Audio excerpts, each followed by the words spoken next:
we are beginning the second week of our 2026 Torch fundraiser. Every donation is doubled. Every donation is matched. And I want your support. I need your support. Well, how would you do that? How would you support the great work of Torch? How do you support the Parsha podcast in the 2026 Torch fundraiser? It's fairly simple. The first thing you need to do is you have to find the link to the fundraiser, the link to the website that hosts the fundraiser. And the fastest way to do that is to go to the description of the podcast, like the notes that have some words about the podcast. And at the top of those notes, at the top of that description, you're going to find the link that says Give Torch, givetorch.org. You click on it, and it will bring you straight to the page where you can support the great work of Torch in 2026. And of course, our favorite podcast, the Parsha podcast. And when you make a donation on that link, your donation will be magically doubled. It will be magically matched. We only do one campaign a year, one fundraiser a year, and it's happening right now. And if you choose to support us, you go to the link in the description, or you go to your web browser and you put in givetorch.org. If you support us, you're investing in Torch. You're investing and becoming a partner in our organization. And I have to say, it's a very special time of the year for us, for me, because I get to interact directly with so many friends and listeners and people who benefit from our work. And again, people are telling me the same thing. They're telling me how much my podcasts, how much our organization has impacted them. But the truth is, it's not just me. It's not just my podcasts. It's not just my colleagues here at Torch. How do we have the ability to make such a big impact? It's thanks to our partners. It's thanks to our investors. So here's what I want to do.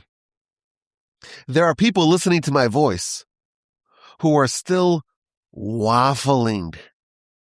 If you're still waffling, should I support Torch? Should I support the Parsha podcast? Or maybe not. If you're still vacillating, if you're still unsure, here's what I propose. I'm going to make a request that you will find to be very reasonable. I want you to go to the website, givetorch.org, the website that's hosting the fundraiser. You can find it very easily in the description of the podcast. And I want you just to scroll through. Don't make a donation quite yet. Just scroll through the existing donations. And just don't look at the amounts that get doubled, givetorch.org. Just look at what people are writing in their comment. When you make a donation, you have the opportunity to leave a comment, to leave a message in honor of, in memory of, or because of this or that reason. Look at what people are saying about Torch and the various podcasts and how they have impacted their lives. If you read that, you will get an amazing testament to the power and the impact of our work. It brings me personally a lot of joy, a lot of satisfaction to read these comments. But it also makes me confident. I'm telling you something. I'm making a request from you. I'm saying I want you to invest your charity dollars or a portion of them in Torch. And when you see the impact that this is having on people's lives, people all over the world are reconnecting to their heritage, to their roots, to their creator, to Torah. People are connecting and are deepening their connection to the Jewish nation, to the creator, to the Almighty, and to his Torah. They're doing that via Torch, via our podcasts. And all the people who are supporting us, their investment goes so far. So I can feel confident in saying this is an excellent place, maybe the best place, for you to invest your charity dollars. So everyone who makes a donation, first thing, kind of cool, it doubles, it's matched. But if you go to givetorch.org, you make a donation, and you can find the link in the description of the podcast, you become a partner. And all the amazing impact that we are blessed to achieve, you're a part of that. So I asked you for your help. Help us reach our goal. Help us fuel the torch in 2026. Help us ensure that the great work of Torch continues going strong in 2026. You can hit pause on the podcast and visit givetorch.org. If you hit pause and you go make a donation, you go make an investment, the podcast will still be there when you get back. And if it's gone, send me an email, rabbiwolbe@gmail.com, and I'll fix it for you. And when you make a donation, I want you to write in your note, in your message, about why you made this investment, why you made this donation, why you chose to support the great work of Torch. And it will give me also a boost, not just to help us reach our goal, to help us ensure that we can fuel the torch, but also, this is what I'm doing. This is what I'm dedicating my life to. And when I see that people are benefiting from it, and people are choosing to invest their charity dollars in it, it makes me very happy. And it makes me realize that I think I'm using my life for a good cause. This is what we're doing here. We're taking the power of the internet and the power of Torah, and we're changing lives. We're transforming lives. That's what we're doing here every day at the Torch Center and on the various podcasts. And we need your help today. Can we count on you? Can we have your support of Torch in 2026? Will you go to givetorch.org? Find the link in the description, make a donation, it gets doubled. I think you will. I'm a believer. Thank you so much for your amazing friendship and listenership and generosity. If you want to reach out to me, rabbiwolbe@gmail.com. If you want to support Torch, the link you'll find in the description, givetorch.org. Every donation is doubled. Thank you so much for your support. Parshas Tzav has 96 verses and 18 mitzvos, and it's going to be mostly a continuation of the theme of Parshas Vayikra, namely the sacrifices that are brought in the Mishkan and later in the temple. And the end of the Parsha is going to conclude going back to the 7 days of inauguration of the Mishkan. We read about that at the end of the book of Exodus. Once everything is assembled, once everything's completed, there's going to be 7 days of inauguration, of consecration of the Mishkan. There's going to be a transfer from Moses being the Kohen Gadol, the high priest. He's going to transfer that to Aaron and his sons. And there's an entire process dedicated to that, which is going to be described in the end of the Parsha. Now the Parsha begins, God spoke to Moses saying, command Aaron and his sons saying, this is the law of the elevation offering. So the elevation offering was the first offering that we read about in last week's Parsha.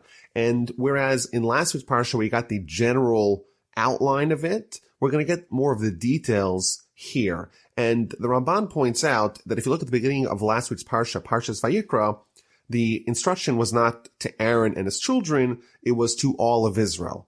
And the difference is that last week's Parsha, the instructions or the narrative was relating to the sacrifices that all of Israel needs to bring, and therefore the commandment was addressed to all of Israel.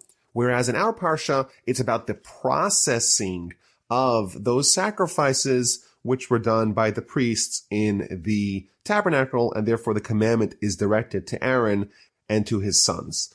So these are the laws of the elevation offerings. It is an elevation offering that stays in the flame of the altar all night until morning, and the fire of the altar shall remain aflame on it. So there's a lot to unpack here in this second verse of the Parsha. We're talking about the elevation offering, but more specifically, we're talking about the second of 2 daily, what's called tamid, meaning ongoing sacrifices. In the morning, the very first sacrifice offered in the Tabernacle and subsequently the temple is a daily communal, what's called tamid, which means ongoing, ever-present ola, elevation offering. It's the first one brought in the morning.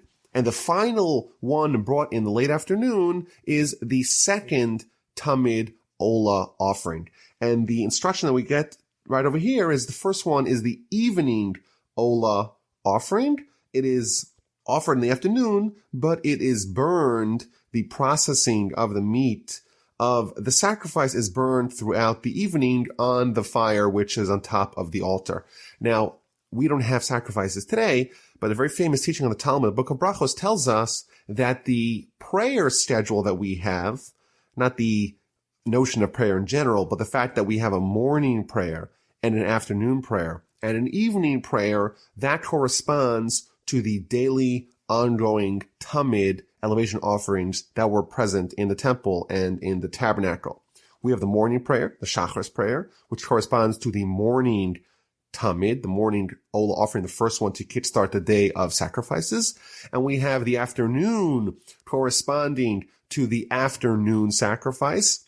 And we have the evening prayer, the Ma'ariv prayer, which corresponds to the processing of the afternoon sacrifice, which is done the entire night, just like the Ma'ariv prayer that we have done the entire night, modeled after the schedule of the afternoon offering, which is processed the entire night. And there's a general idea that's one of the major themes of the discussion of sacrifices, is that prayer is a substitute for sacrifices. Not to say that they didn't pray when they did offer sacrifices. In fact, part of offering a sacrifice was offering a prayer like we talked about last week. But in general, we cannot achieve the atonement, the repentance effectuated by the sacrifices, but in their stead we have prayer. This is a general idea that when someone is praying, they're in effect trying to offer themselves. They're trying to dedicate themselves, just like they would do with a sacrifice, to God via their prayer. So that's the introduction to the Parsha. It's talking about the elevation offering, which is put on the fire on top of the altar all night until the morning, and then the fire of the altar shall remain aflame on it. Incidentally, in the first several verses of the Parsha, we're told 3 times about the fire on top of the altar, and therefore our sages derive from that there's 3 separate fires or pyres on top of the altar, which are always kept aflame. In fact, there is 2 separate prohibitions to extinguish the fires on top of the altar.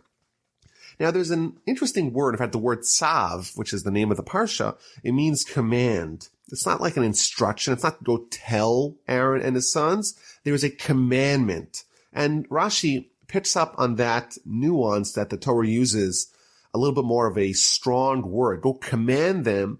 And Rashi quotes from our sages that every time it says command, tzav, as an instruction, it's adding some oomph, it's adding some power to the instruction, and it's trying to encourage the recipient of that instruction both now and for eternity. Meaning that there's a reason why this instruction needs to be commanded, not just told, not just instructed. It has to be commanded because there is a likelihood that people have a certain degree of resistance, and therefore they have to be encouraged because they're likely to not be as excited to fulfill this particular mitzvah as they would other mitzvahs. And Rashi goes on to tell us that the reason why they needed to be encouraged, they need to be coaxed, they need to be urged, they need to be exhorted to fulfill this mitzvah, the mitzvah of the Ola offering, is because we need to be encouraged in an instance where there is a loss of money. And perhaps the explanation is, you have an animal. It's a perfectly healthy, normal animal. It could be cattle. It could be sheep. And you bring it to the temple and you slaughter it. And everything is burned. And you think about that, this prime Angus beef, all the ribs, all the steaks. You have 1,000 pounds of delicious meat. And with the Ola offering, well, there's no tangible benefit to any humans. All the other offerings, some humans partake in it. Sometimes it's the Kohen and the Kohanim, the general priestly class. Sometimes it's the owner, the person who brings it.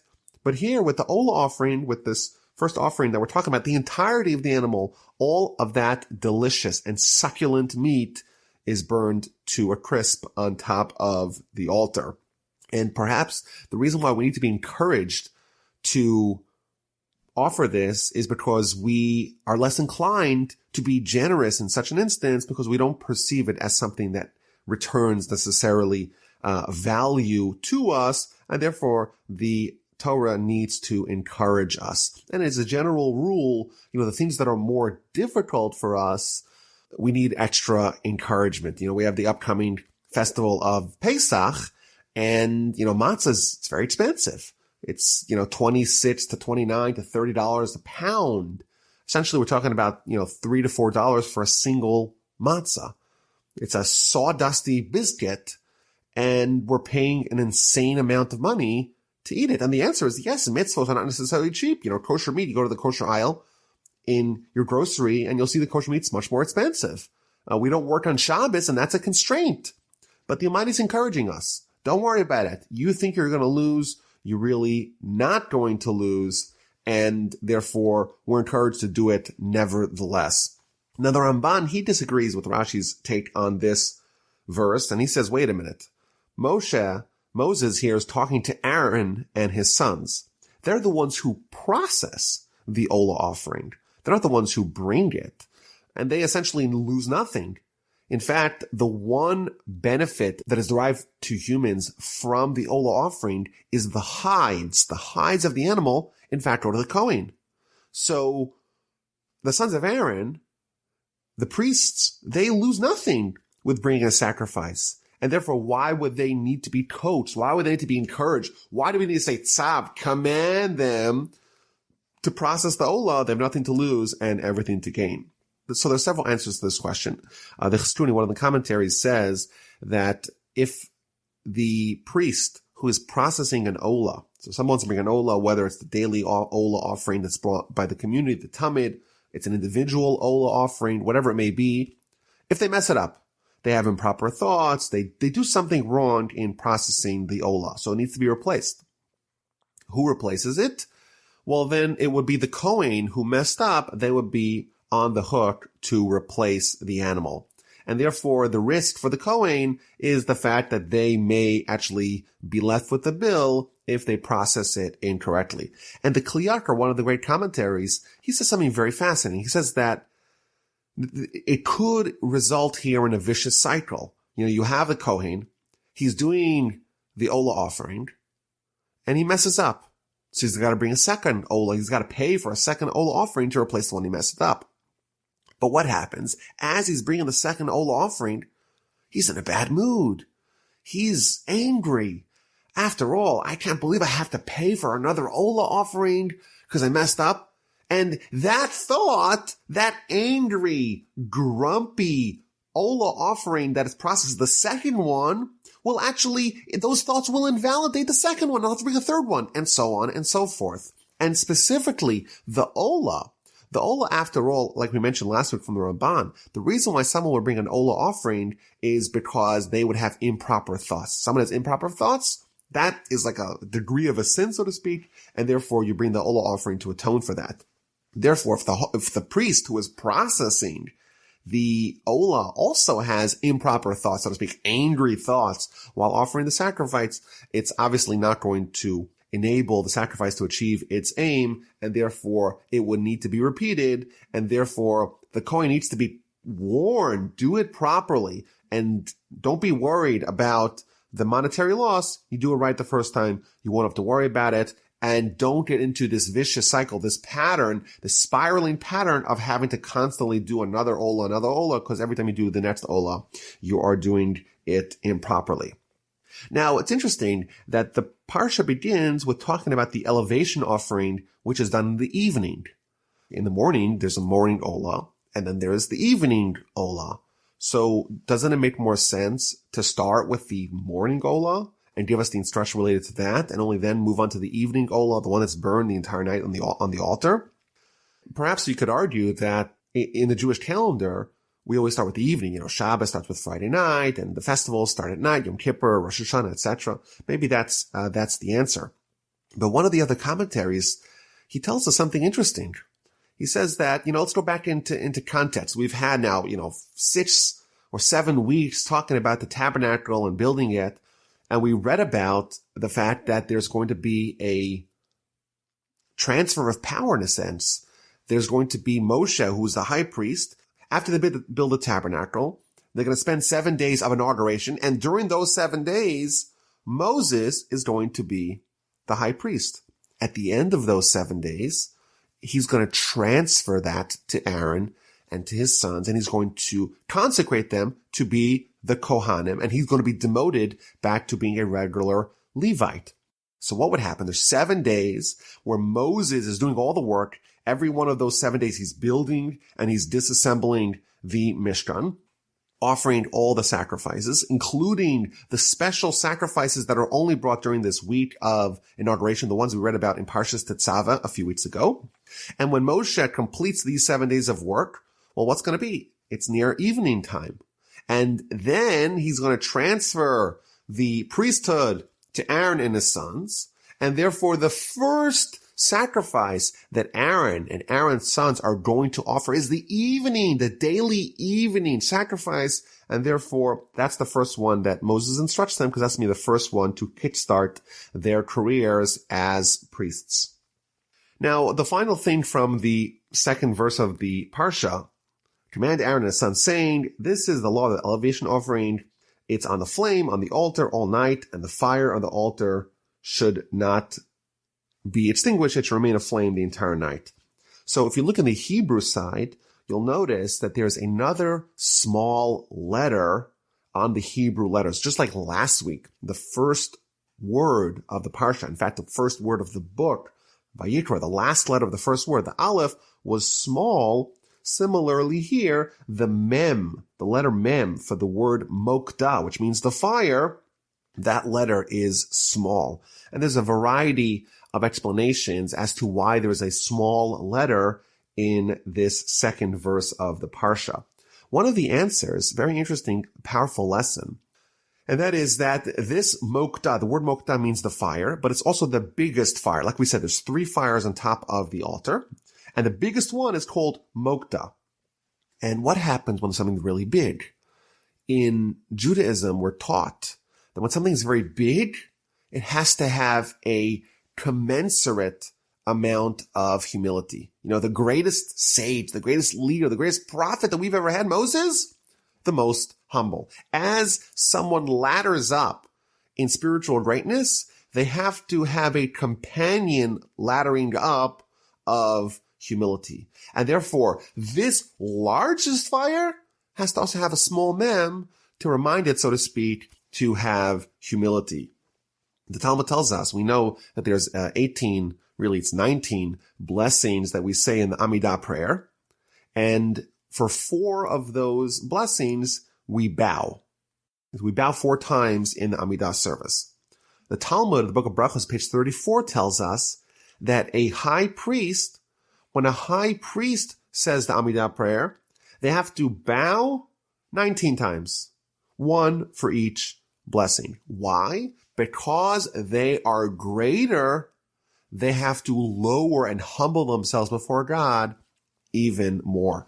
The Talmud even says that if you have a king, how many times does the king bow down when he says the Amidah prayer? And the halacha is, the law is, that the king bows down the entirety of the prayer. He bows at the beginning of the prayer and he unbows at the end of the prayer. And again, because he is of elevated stature, his humility has to also be of the highest regard. So here we have this largest fire, and therefore it is reminded, so to speak, and of course lessons for us, but it is reminded that it must have a degree of humility befitting its degree of high stature. So that's the first verse, and we read about the law of the processing of the elevation offering in the evening. And then we are going to be talking about the next law that we're going to be talking about is what's called the Trumas Hadeshen and the Hotzas Hadeshen. You know, on top of the altar you have the fire, and the fire is burning the various sacrifices. And what happens when they're done? Well, then you have a pile of ash. So the very first activity, not sacrifice, the very first activity done every day in the temple and in the tabernacle is you take a little bit, a handful of ash, and you remove it from the top of the altar. Essentially, you're cleaning out the altar. And then once it gets very dirty, then you actually clear out the entire thing and you start from scratch. And that's the mitzvah that we read about over here, the cleaning out of the ash and the removing of the ash outside of the temple grounds and outside of the camp. Now, the Talmud actually tells us, really interesting, that this activity was actually the activity that was most desirous of the priests. This was only done by the priests, and there was an understanding that whoever did this, it was a merit to become rich. And therefore, everyone was always trying to go do it. So initially, they used to have a race where all the priests would run. The first one to get there, he wins. And then there was a story where one of the priests was running and the other one was neck and neck. And then as they're going up the altar, one of them shoved the other guy off the altar to be able to get there first, and he broke his leg. And they changed the system that it wasn't done via a race. It was done via a lottery.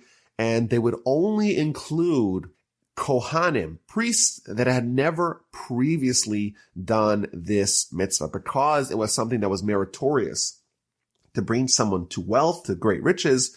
Therefore, unless everyone present had already done it once, they would only allow first-timers to do it to be able to spread the wealth around to all the priests, give them each an opportunity, at least once in their lives, to do this interesting mitzvah, this mitzvah that leads to riches, and that is the taking out the garbage, in effect, clearing out the ashes from above the altar.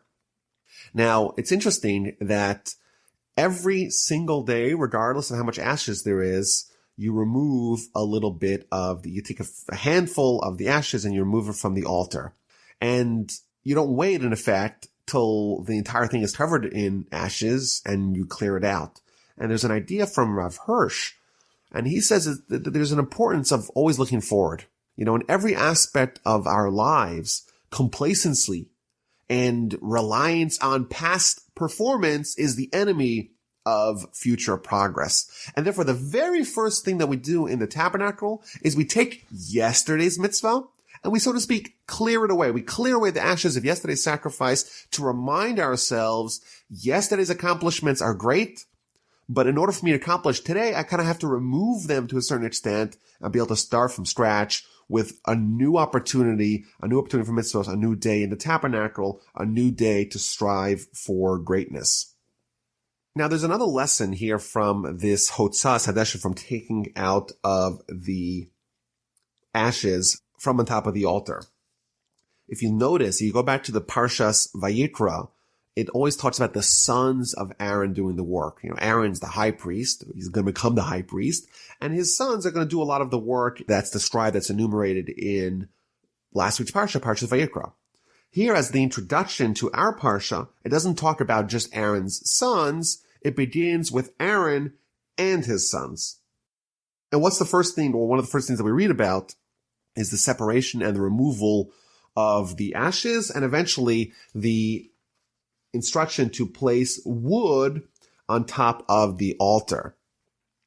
And the question is, why are we suddenly reading about Aaron himself, not just Aaron's sons? So one of the commentaries tells us that you may think that removal of the ashes is like taking out the garbage. You know, it's a demeaning task that you leave to the janitor. Therefore, to dispel that notion, the Torah tells us the most esteemed Kohen, the Kohen Gadol, the high priest, the spiritual leader of the people, the great Aaron, he should, quote unquote, take out the garbage. The value of the mitzvah is not the way humans perceive it, but in respect to the fact that God said to do it. And therefore, the hierarchy that we assign, these are artificial constructs. They're not real, and in fact, they're counted to the Torah. Don't think that this is a less important mitzvah. This is maybe the most important mitzvah. This is the mitzvah that we need to have Aaron himself be the one commanded to it. Don't denigrate it because you think that it's taking out the garbage. There's a famous story with a rabbi in Cleveland, Rabbi Gifter, that one of his students said to him, a student was, after all, a Torah scholar, and the student told him, well, you know, my wife, she wants me to take out the garbage, and it's kind of demeaning. I'm a great Torah scholar, and how could I have her tell me to take out the garbage? It seems so improper. After all, I'm a great Torah scholar. So the rabbi tells him, oh yeah, you're right. It's absolutely right. How could you have your wife tell you you're a Torah scholar? You can't take out the garbage. Next morning, knock at this man's door. And who does he see by the door? The great Rabbi Gifter. What are you here? What can I do? What can I get for you? And he says to him, oh, I'm here to take out the garbage because I heard that the husband in this house is above taking out the garbage. And therefore, I'm going to come do it because, someone's going to do it, and I'm happy to do that job. And of course, that individual took an important lesson from this story. And maybe we could even argue that the mitzvahs that people do without fanfare, without glory, are even more special. Not that they're just as special. They're even more special because there's only one reason that someone does it, only to fulfill the will of the Almighty. If it's some other mitzvah that grants a person honor, stature, plaudits, they get lauded in the eyes of their peers, well, maybe there's a little bit of seeking personal honor that's going to motivate them to do that mitzvah. Whereas to take out the garbage, the only reason why I do it, the will of the Almighty, therefore that mitzvah is ever more powerful. So then we read about the fire on top of the altar. There has to be a continuous fire. The fire cannot be extinguished, and you have to add wood on top of the fire every day as needed. And on top of those fires, you actually offer the sacrifices, and there's a continuous fire. It should never be destroyed. Rashi points out that there's two separate prohibitions against extinguishing the fire. Now, one of the commentators, Rabbeinu Bechai, he notes that there's an incredible miracle that happened in the altar, because as we read about in previous weeks, the altar is covered in a thin film of copper. And if you have a fire, burning hot fire on copper, it's going to burn through, it's going to damage it, it's going to puncture it. And one of the miracles of the temple and the tabernacle is that this film of copper was never damaged by these continuous fires that were ever present on top of the altar. Now, when it says that the fires will not be extinguished or may not be extinguished, it is viewed both as a commandment, but it's also a promise. Why? Because the Mishnah tells us in the end of chapters of the Fathers, it lists 10 miracles that were present in the temple.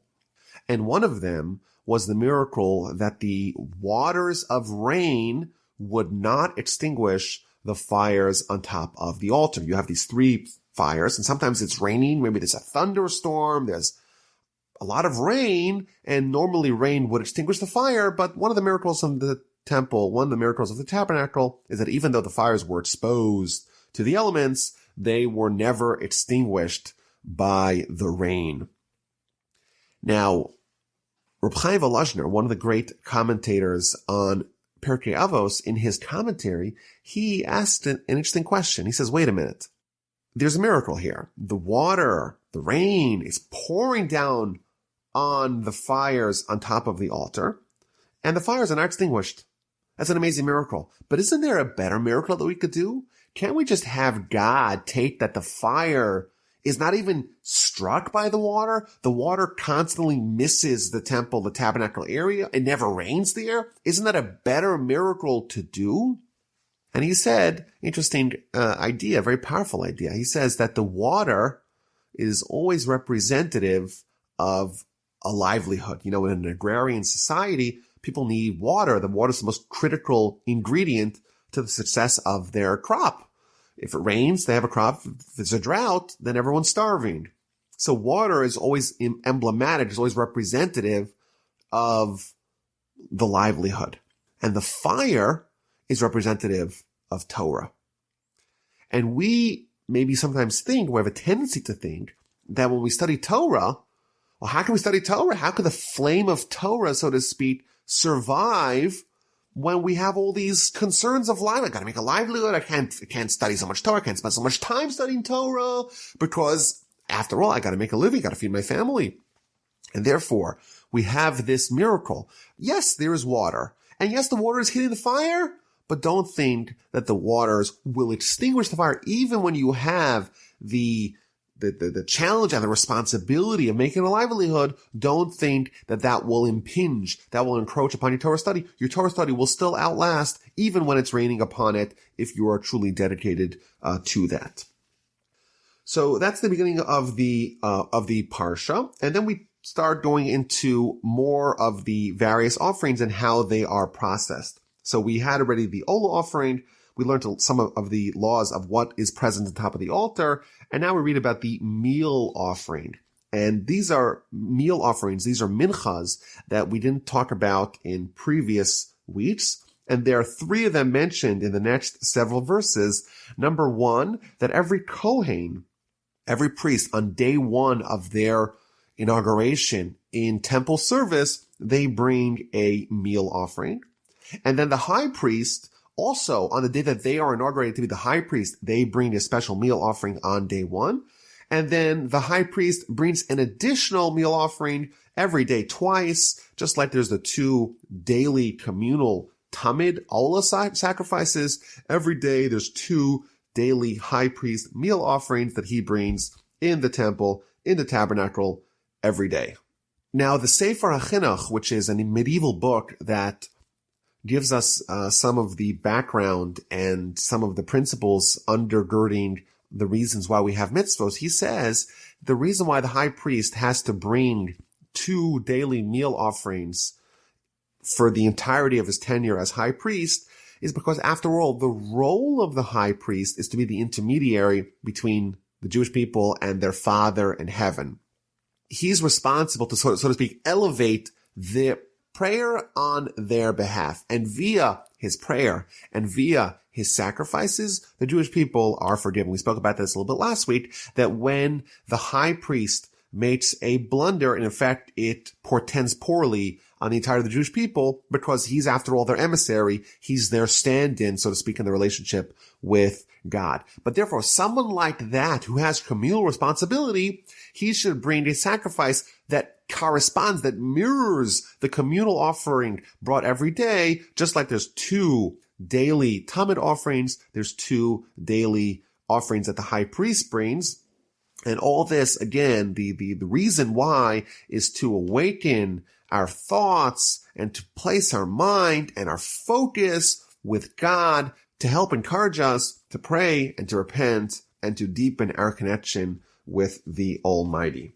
Now, in verse 11, we read a very interesting idea, which, even though the laws of sacrifices are not relevant in modern life, at least not until we build the third round of the temple, but there's a law here that is invoked over here, and actually in 11 and verse 21, we see the same idea that is actually present in common life today as Jews. And I'll read to you verse 11. Every male of the children of Israel shall eat it. This is talking about the meal offering, an eternal portion for the generations. From the fire offerings of Hashem, whatever touches them shall become holy. Those last words, whatever touches them shall become holy. What it means is, if there's a food or a vessel that touches, that comes into contact with a holy sacrifice in a way that it absorbs some of its taste, that food and that vessel has to be treated according to whatever halachic stringencies of the meal offering. Meaning, if there's certain requirements as to when you're allowed to eat it and who's allowed to eat the meal offering, those restrictions and those requirements are conferred upon the other thing, the other food item, the other vessel that has absorbed that taste. Similarly, we read about the sacrifice, the chatas sacrifice, in verse 20 and 21. Whatever touches its flesh becomes holy. And if you have a earthenware vessel in which this holy meat was cooked in, then the earthenware vessel has to be broken, because an earthenware vessel cannot be kosher, cannot be purified. But if it was cooked in a copper vessel, it could be purged and rinsed in water. So this is an idea that we call koshering, meaning that if you have some taste which is absorbed in the walls of a vessel, it can be purged, it can be cleansed. If you burn it out, so to speak, you're able to remove the vestiges of taste that is absorbed in the walls of those pots and pans and other dishes, and therefore you could kind of cleanse it. So we have, for example, Pesach. you have a problem if you have a vessel, a pot, for example, that was used to cook something which is not kosher for Pesach, like chametz, so leavened bread. So can you use that pot on Pesach or not? So here's the kind of source of this idea that whatever is absorbed in the walls of a vessel, that taste becomes part and parcel of the vessel, and that could be conferred to whatever is being cooked in that vessel anew. So you have, let's say non-kosher food. It's cooked in a pot. Can you use that pot? You can't. Because if you use that pot and you cook something in that pot, that taste of the non-kosher is now conferred upon the new food, and therefore the new food becomes non-kosher, like the pot is non-kosher. Similarly, if you have a pot which is not kosher for Pesach, that confers the non-kosher for Pesach-ness on top of the food that is cooked inside of it. So you won't be able to use it. However, the workaround is if you cleanse, if you purify the pot, if you purge it, you're able to kind of cleanse it from the taste which is embedded in its walls, and therefore it can become like a brand new pot and can be used. If you have a non-kosher pot, you could make it kosher. If you have a non-kosher for Pesach vessel, you could make it kosher for Pesach by this process of koshering it. We read about the processing of a sin offering. Again, this is the general rules we read about in last week's parsha, but the actual processing of the sacrifice is instructed to us in this parsha. And we read an interesting law, and this is something that we'll see a little bit more about, some more examples of this. If someone brings a sin offering, if the priest brings a sin offering and by mistake sprinkles the blood in the wrong location, so in effect it invalidates the sacrifice, it cannot be eaten, and it should be burned. It must be burned because it was invalidated. And then we read about the processing of a guilt offering and which parts of the meat are given to the priest.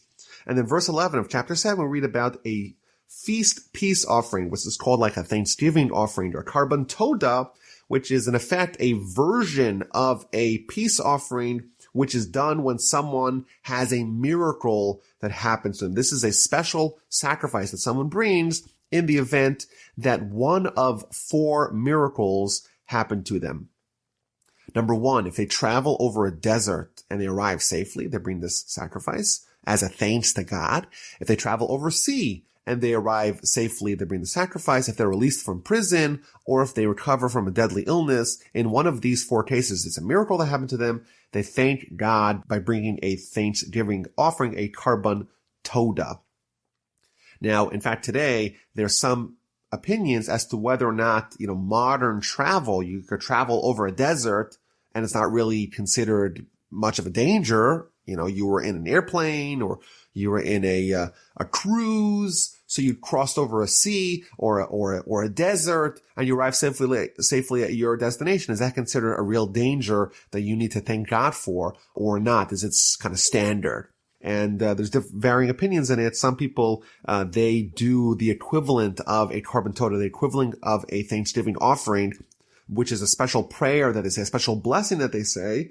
And others maintain that no, it's not considered a real danger. And therefore, in modern travel, we would not actually say that blessing because it's not a real danger. Because, after all, you weren't really, you survived the United Airlines airplane food. It's not a reason necessarily your life wasn't really in danger, and therefore you don't need to bring this equivalent of this sacrifice, meaning you don't need to say the blessing of Thanksgiving to God. Now, it is interesting that this sacrifice we actually did not read about in last week's parsha. All the other sacrifices we talk about hitherto have been, at least the general outline, have been detailed to us in Parshas Vayikra, but now we get the details. Here, this particular sacrifice, this Thanksgiving sacrifice, we don't get it at all in last week's parsha, and it shows up here amid the instructions given essentially to the Kohanim, to the priests, when really this law is applicable to all. Whenever someone goes through one of these 4 miracles, they have to bring this sacrifice. And therefore, it's kind of interesting that it's placed over here, not where it would seem more natural for it to be placed, and that is in the parsha preceding ours, Parshas Vayikra. So some of the commentators suggest that, look at these 4 miracles. Someone travels through a desert, travels over a sea, someone's released from prison, someone who recovers from a deadly illness, these miracles are not necessarily nature defined.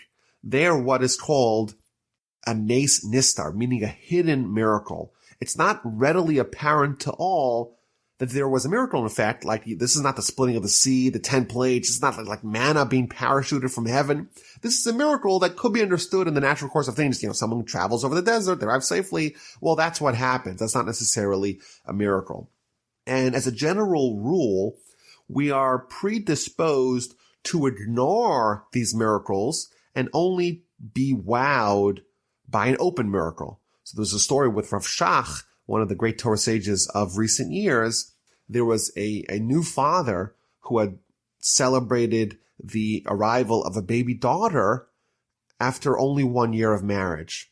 So we have a tradition that when someone has a child, a son or a daughter, they thank God. And with a daughter, they don't have, of course, a bris, there's no circumcision, but instead there's a kiddush, which means a celebration, a feast to thank God. So this student asked Rav Shach, well, do I need to have a kiddush after all? It was 1 year, there was no problems of infertility, and we had a baby, so is it really something that's so miraculous that we need to thank God for? So he responded, imagine you were infertile for 8 or 9 or 10 years, and then you had a baby. How excited would you be? How delighted would you be? You make a huge party, and you thank Hashem, you thank the Almighty for doing this tremendous miracle for you. So what happened?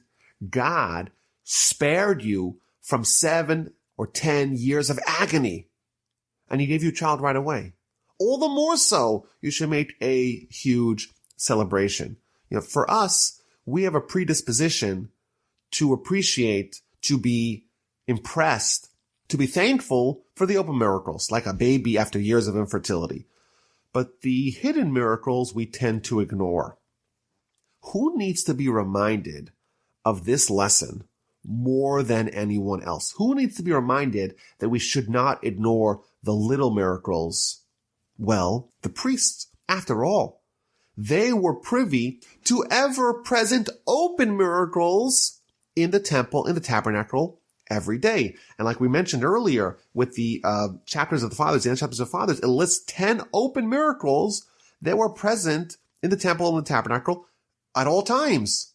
So, for example, like we said, the rain never extinguished the fire, but it says that even though there was so much meat being processed, there was not a single fly that had come in to try to poach a little bit of the meat. And it lists 10 open miracles that happened in the temple and even in the city of Jerusalem when the temple was extant. The priests were surrounded by open miracles. For us, it's hard to appreciate the hidden miracles. But when someone is surrounded by open miracles, it's infinitely harder to appreciate the hidden miracles. Therefore, when addressing the priests themselves, the Torah interjects with the Karban Todah, the Torah interjects with the peace offering that is brought as a thanksgiving to God to encourage them to be inspired and to be impressed by the hidden miracles of God. Now, the Midrash tells us that sometime in the future, this seems to be like a post-Messianic era time, all sacrifices will be no longer, with the exception of the Karban Todah, with the exception of the peace offering that is brought as a thanksgiving. Similarly, in this distant future, or in this different world that is being described in the future, all prayers will also be discontinued, but the prayer of thanksgiving will not be discontinued. We have at the end of the Amidah prayer, we have the Modim prayer, which is the thanksgiving prayer. That's the one blessing that will not be discontinued. Why are the thanksgiving sacrifices and prayers eternal? Why are they never going to be discontinued? So maybe the answer is that the objective of all sacrifices are to rectify and to fix. But what happens when someone is rectified, when someone is fixed in this future utopian world where everything is good? Well, those sacrifices are unneeded. But Thanksgiving, it's not about fixing. It's the objective of the world. The famous Ramban that we read at the end of Parshas Bo tells us that the entire reason why God created the world is for people to have thanks and to thank God who created them. And because that's the objective of the world, that indeed will stay forever, even in a time where humanity is perfect. And similarly with prayer, all the prayers are, I have something that I need and I pray for it. Well, if I have everything, both in material things and spiritual things, I have everything I possibly need, well, I don't need to pray.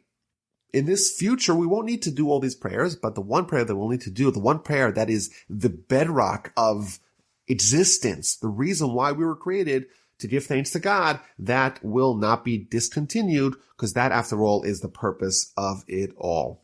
So read about the Thanksgiving sacrifice, the peace offering, which is brought as a thanks to God, and we read regarding how it is processed. And we also read a restriction against eating it beyond the day of its offering. So this is something which is present with all sacrifices that are consumed. There isn't an infinite amount of time that you have to consume it. You have a certain amount of time. Some of them it's 1 day, some of them it's 1 day and a night, 2 days. Every one of them has every one of the sacrifices has a different time period in which consumption of the sacrifice is allowed. And here we read, the flesh of the feast Thanksgiving peace offering must be eaten on the day of its offering. He shall not leave any of it until the morning. So this is the first mitzvah that we're told not to leave over in the morning. And then verse 16, we read, if it is for a vow or a donation, it must be eaten on the day he offered his feast offering and on the next day. So this is a different kind of offering, which is you have an extra day and what is left over from it may be eaten. Meaning that what's left over after day 1 could be eaten on day 2. So that's a second kind of peace offering, which is a general peace offering, not brought as a Thanksgiving offering, as a vow or as a donation. You have an additional day to consume it. But like we said, with all sacrifices, there is a deadline. You can't just put it in your freezer and wait a few months and eat it then. What to do if there is leftover meat that was not consumed in the time frame allotted? Then it has to be burned. That's the next verse, verse 17. What is left over from the flesh of the feast offering shall be burned in the fire on the 3rd day. So you have 2 days to eat it. If you don't eat it on day 3, you have to burn it. And then verse 18 we read, if the Kohen, if he processed it, either when slaughtering the animal, when catching the blood, when walking, when sprinkling it, if he had in mind improper thoughts, meaning that he thought to consume it either outside of its time or outside of its place, that is considered a pigul. That's rejected, and you're now not allowed to consume it, and that needs to be burned. So again, there are these guidelines, rigid guidelines as to when and how and where you're allowed to eat the sacrifices. And those restrictions have to be in the mind of the Kohen, the mind of the priest, when they are processing the sacrifice. And if they have improper thoughts, meaning that they tend to eat it outside of its time or place, outside of the guidelines of that particular sacrifice, that is considered pigul, and that needs to be burned. So we have this instruction to burn either when something is done improperly or when something is left over beyond its time.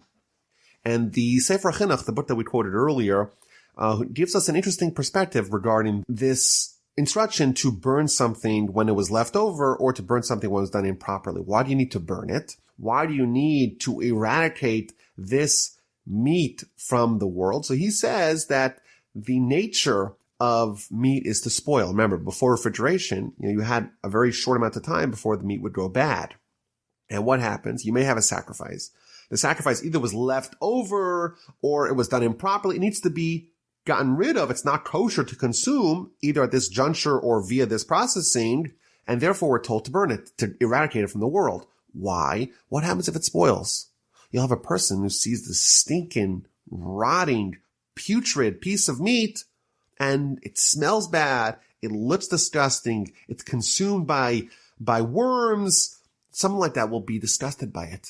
And it's important for us to never be disgusted with these sacrifices, and therefore we're told to completely destroy it, not to just get rid of it, not to throw it away, not to tear it up, to get rid of it entirely, because we don't want to be disgusted with our sacrifices. In addition, we're told that there's a limited time how long someone can eat a sacrifice. Why? Why doesn't God say, you can eat it for a month, for 2 months? What's the lesson with this time limit, how much we're supposed to eat? And he says a very deep lesson, that this is a hint to our reliance on God. We should rely on God, not to engorge ourselves with food too much, not to hide the food for tomorrow, to be reliant on God, that if there's 2 days you have to eat it, or 1 day you have to eat it, that's it. And if there's leftover, you throw it out. Don't worry about it. He will feed you, and you don't have to worry. You don't have to engorge yourself with food. You don't have to worry about it. You can rely on God that he'll take care of you, and you could even burn the leftover meat if it is not able to be consumed beyond that particular time. And then we read about the various state of man and of the meat of the sacrifice in order for that sacrifice to be eaten by man. If the meat becomes contaminated, it becomes impure, it cannot be consumed. So you have meat of a sacrifice, it comes into contact with something which renders it impure, it cannot be consumed. And in addition, if the person becomes contaminated, either as a result of his own personal contamination or as a result of him touching a contaminating animal, if he is contaminated, he cannot eat that sacrifice as well. And then we read about the various parts of an animal, and this is nothing to do with sacrifices necessarily. These are the parts of the animal that we cannot consume. The fats, what's called the chalev of oxen, sheep, or goats, we are not allowed to eat. So this is interesting. Even when you have a kosher animal, there are parts of the meat of the animal that are not kosher. So for example, the book of Genesis, we read about the sciatica when Jacob was injured by the angel in their nocturnal battle. He struck him in his hip, he dislocated the hip, and therefore there's a mitzvah, a restriction against eating a certain part of the animal that corresponds to the part of Jacob's body that got injured in this battle. But here we see that there's another part called the chalev, the fats, that we're now not allowed to eat. Even in a kosher animal, we're not allowed to consume that. We're also not allowed to eat an animal that's been torn apart. We're not allowed to eat the blood of an animal, and this is only for birds and from other animals. Rashi tells us it's not from fish, so fish blood, I guess, is okay. And if someone consumes any blood, the soul will be cut off from its people. So there's some interesting laws here that we see regarding what we're allowed to eat, what we're not allowed to eat, a little bit of the kosher laws, the fat we're not allowed to eat, the blood we're not allowed to eat as well. Now the Sefer Chinuch tells us that the reason why we are not allowed to eat these foods, in general, all the laws governing kosher, says the Sefer Chinuch, is because when someone consumes an animal or whatever they consume, you are what you eat. And there are certain parts of the animal that foster either things which are not healthy physically or things which are not healthy spiritually. And therefore, the parts of the animal that we're told not to eat, the blood, the fats, etc., those are things that are bad for us, and therefore the Torah wants us to avoid them and gives us the restriction against consuming them. Now, the blood, like we said, the bird and the animal is prohibited, but the fish and the grasshopper, we're allowed to eat the blood of those animals is okay. Of course, bon appetit for anyone that is interested in doing that.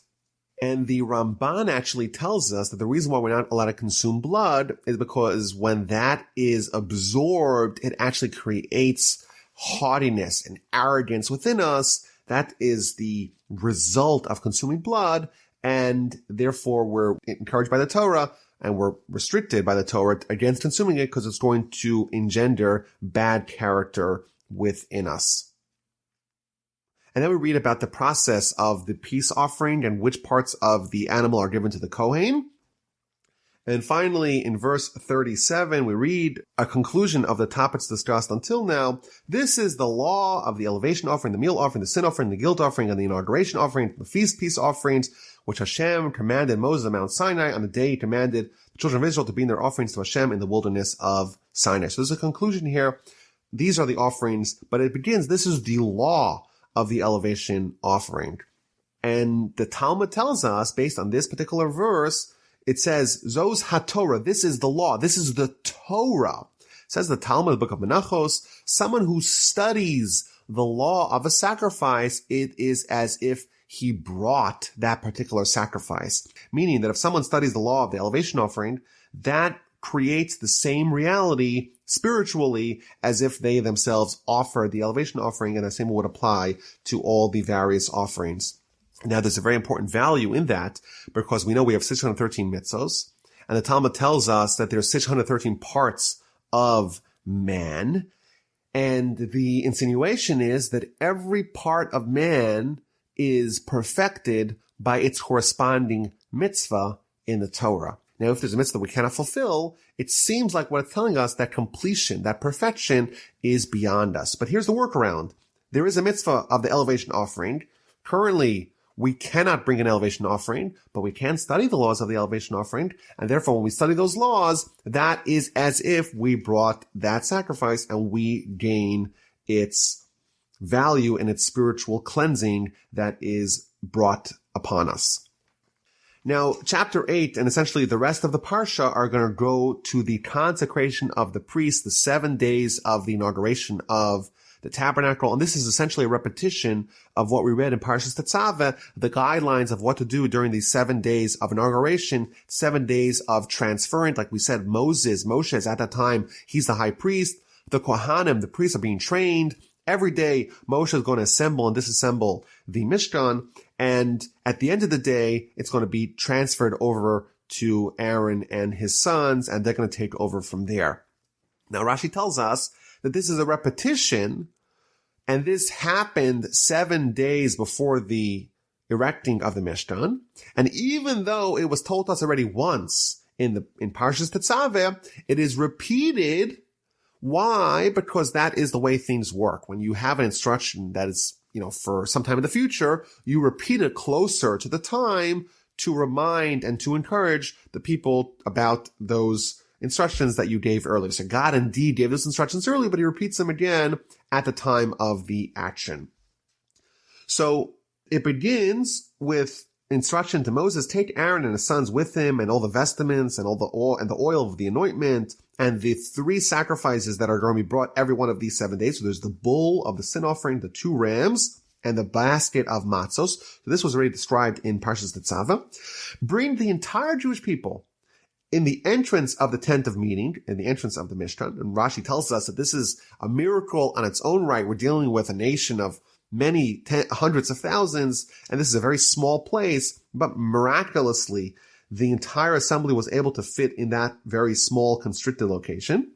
So the entire assembly gathered, and Moshe said to them, this is what Hashem commanded. He brought Aaron, and he immersed them in water. He got them dressed in their special garments, the 4 garments of the regular priest and the 8 garments of the high priest. He anoints them with the oil of anointment, and he also anoints the tabernacle and everything within it, and he thus sanctifies them. He sprinkles the altar 7 times.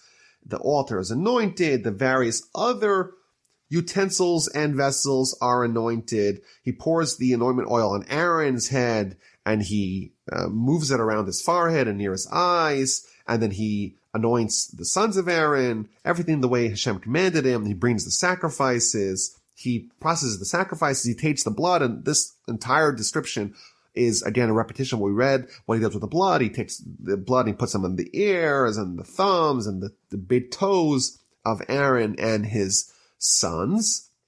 And everything exactly the way God had instructed and God had commanded him. And finally, the Parsha concludes, Aaron and his sons are instructed by Moses to not leave the entrance of the tent of meeting for 7 days. So they actually had to remain in the confines of the Mishkan for 7 days until the day when your days of inauguration are completed. So they were not allowed to leave. And you're going to be inaugurated over the 7-day period. And in fact, if they were to leave, they would be actually guilty of a capital crime. So it's very serious that they had to stay there for 7 days, not to leave the site. And Aaron and his sons carried out all the matters that Hashem commanded through Moses. Thus concludes the Parsha, that they were there for 7 days in the temple grounds, in the tabernacle grounds. They did not leave. There is a statement from Rav Hirsch about these 7 days that Moshe is building the Mishkan 7 times and is disassembling it 7 times, all in the same location. So this is not assembly and disassembly to move. It's just assembly and assembly to stay in the same location. And that is hinting to the 7 places where the Mishkan, where the Tabernacle and the Temple were situated. Number 1, you have in the wilderness, so until they arrive in Israel. Once they arrive in Israel, they establish it in Gilgal for 14 years, then to Shiloh for 369 years, then Nov and Givon, that's 5, first temple, second temple. There were 7 distinct locations where the temple was erected. And each one of them, it had to be removed. Either was destroyed or it was relocated. So you have 7 times Moshe is assembling the Mishkan, and 7 times he is disassembling the Mishkan. And then what happens on the 8th day, which, by the way, next week's Parsha begins, it's with the 8th day. What happens at the 8th day? It is built, and it is assembled, and it is not disassembled. And that's a reference for the 3rd temple may be built speedily in our days, which, like the 8th day of this process, will stand forever. May we indeed be meritorious to witness that day. Thus concludes Parshas Tzav. Again, the theme is still sacrifices, but more details about it. And the Parsha concludes with the 7 days of inauguration. Moshe is going to confer the priesthood to Aaron and his sons, and the temple, the tabernacle that we've been talking about for so long, is finally going to get completed, but it's not exactly going to be without its tragedy. There's something very bad is going to happen on that 8th day.